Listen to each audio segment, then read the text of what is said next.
In this video, I will demonstrate and compare 3 methods to dry clay that you either made yourself or recycled. The clay I'll be using here is Nile silt, which I actually gathered from the Nile, and I'll be recycling it from a bone-dry state. The first step to recycling bone-dry clay is making sure it's bone-dry and is in small pieces. They should be around this size.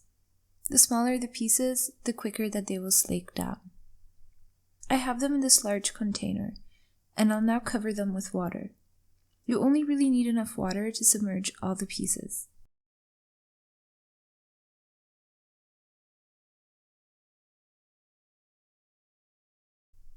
After covering the dry clay pieces with water, I added the contents of my slip bucket into the mix and let everything slake down for a while.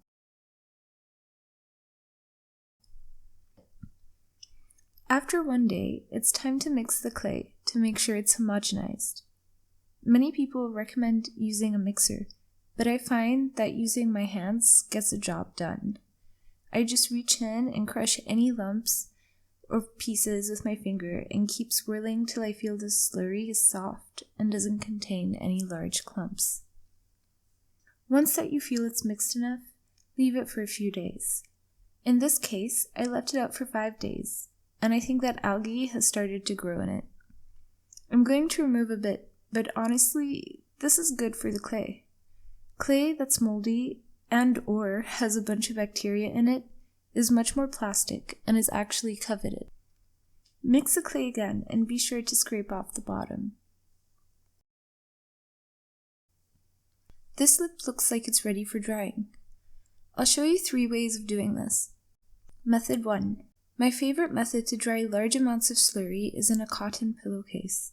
Find a long and strong stick, then an old pillowcase, again preferably cotton, and this one here has been used to dry lots and lots of clay.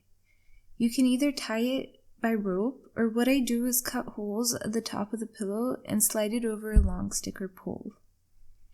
I used to hang it in my garbage can, but I found that this chair would suit my needs way more because it has some extra support for the pillow, which allows me to pour more slip than usual. Make sure that you have a small open area in which to pour the slurry into.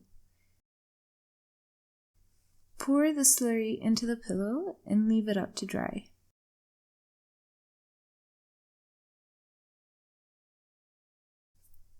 In hotter weather, it should probably take 3 to 6 days, but in colder weather, it can take over a week. Check on it regularly by poking it, and if your finger creates an indent, then it's ready to use. When it reaches that stage, bring it inside and take the pillowcase off by pulling it away from the large wad of clay. If there are any pieces that are too hard, such as in the corners of the pillowcase, toss those into the slop bucket so they can be recycled again at a later date. Use a wire to cut the clay mass into manageable pieces. With this method, sometimes the outside will harden faster than the inside, and I'll show you my way around that in method 3. Method 2. My second method for drying out slurry is to spread it on a plaster bat. The plaster evenly pulls out moisture from the clay and it dries it evenly. I will be making a tutorial for a quick and easy way to go about making a plaster bat just like this one, so be sure to check that one out. Here I have some clay that I've let harden a bit till it had a custard-like consistency. I then like to place some cloth, and I'm using canvas here, between the clay and plaster because I don't want any contamination and it makes it much easier to clean. Spread the slurry over the cloth and bat. Check on this every few hours. When the top stops being sticky to the touch, I flip the clay patty for a few hours. I don't think this does anything, but I just like to do it. When the patty is sufficiently dry, as in not sticky, pull it off the bat and wedge. This method isn't my favorite because it only dries small amounts at a time, but it's much faster than the pillowcase method. Method 3.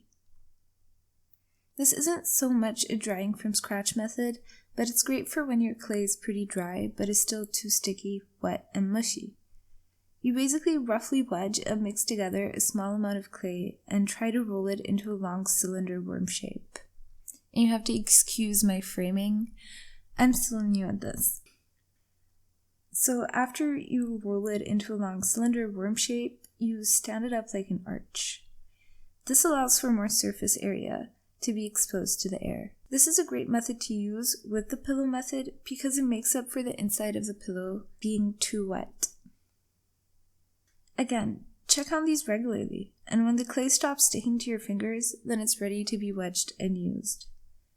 I'm pretty bad at wedging. Also, my table is moving around a lot, so I'll use that as an excuse to save some face. The final step is to shape the clay into compact pieces, and I like to wrap them up in used grocery bags and place them in large bins. I add a layer of plastic bags for insulation and then squeeze a sponge full of water over the top. At this point, it's totally ready to use. However, the longer you leave it to age, the more plastic and altogether better that it'll be. I hope you enjoyed this tutorial and found it useful. I tried to make it brief and as to the point as possible. Please remember to comment with any questions or suggestions that you may have, and thanks for watching.